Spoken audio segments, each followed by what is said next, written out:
back with STL TV Live and Scott Schoonover from Union Avenue Opera still here to continue telling us about the season, your 20th festival season. So we were talking about La Traviata and Streetcar, a Streetcar Named Desire, which is going to be exciting, and there's still one more. So yes, we're end this season, as we have the last 3 seasons, with one of Richard Wagner's Ring Cycle. This is the 3rd installment of this amazingly epic story of Norse gods, the traditions of these people who, I mean, there's just so much about these stories that we could have hours talking about them. But this is Siegfried, the 3rd installment, and it's sort of the happy ending story. The first 2 don't end very well, and the last one doesn't end very well. But for a moment, we get a little bit of a happy ending to a fairy tale.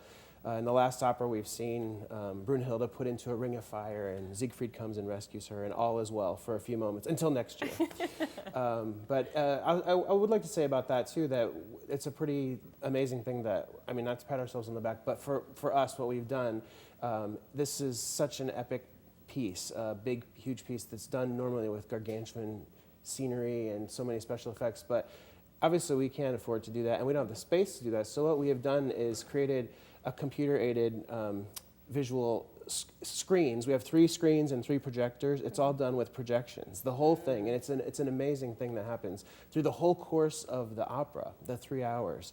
This is playing in real life, I mean, behind us. Wow. So it's something to see just for that, you know, plus it goes along with this great music and the great story. And I believe we have a photo again of one of the singers that's going to be, this is Jordan Shanahan is the singer, and Jordan is playing Albrecht in the part, and he started the role of Albrecht 2 years ago in the first opera, and Albrecht doesn't show up in the second opera, but he comes back in this one, and he comes back, ends up as a big dragon too. I mean, it's a quite exciting story for him. But Jordan is a wonderful singer who's been living and working in Europe for the last several years, and he has come back to do things with us over the last couple. He's been in Switzerland mostly. So let's actually talk about some of the singers. Yeah. I mean, it's clearly a mix of people who are probably regional as well as international in this case. Absolutely, yeah. We have several people from other countries actually in this production.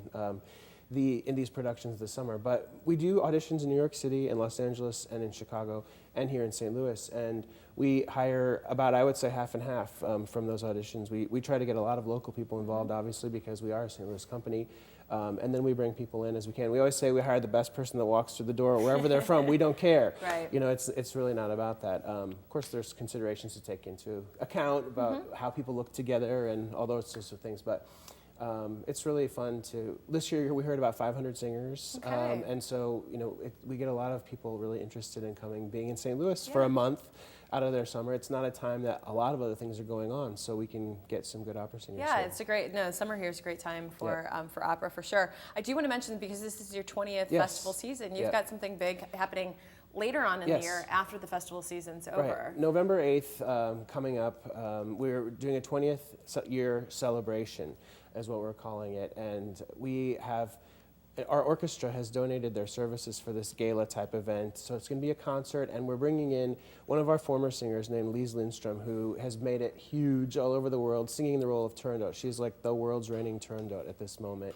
La Scala, Metropolitan Opera, Bangkok, Covent Garden. I mean, everywhere that you can think of, she's singing it. She's like the hot opera singer right now. She's doing amazing things, and she's going to be here with us, singing 3 arias that evening to help us raise some money and to celebrate our 20 years. That's really exciting. Well, there it is. That's information for the 20th anniversary concert. That's not happening until November, but you can still go ahead and get tickets and really find out more information by just heading to the website. And then we've got the information there on your screen as well about the 20th festival, 20th festival season, and a great lineup: La Traviata, A Streetcar Named Desire, and Siegfried. And it sounds really exciting. And I mean, hats off to you. 20 years that this started off as just, you know, a passion project, and now you've got 500 singers from all over the world coming and performing here in St. Louis. I mean, that's really... Well, those are 500 people auditioning. But 500 auditions in your cast. Yes, exactly. I'm sorry, but the 500... we wish we had 500 singers coming in. But you're 500, the 500 people auditioning, but from all over the, all over the world. That's fantastic. Absolutely. Thank you so so good much. luck with your season. Thank you. Good luck. We'll have to go check See it you out. at the opera. All right. Well, stick around for more STL TV Live. When we return, we'll be joined by Corey Johnson with details on Cannes Gate 2014. Stay tuned.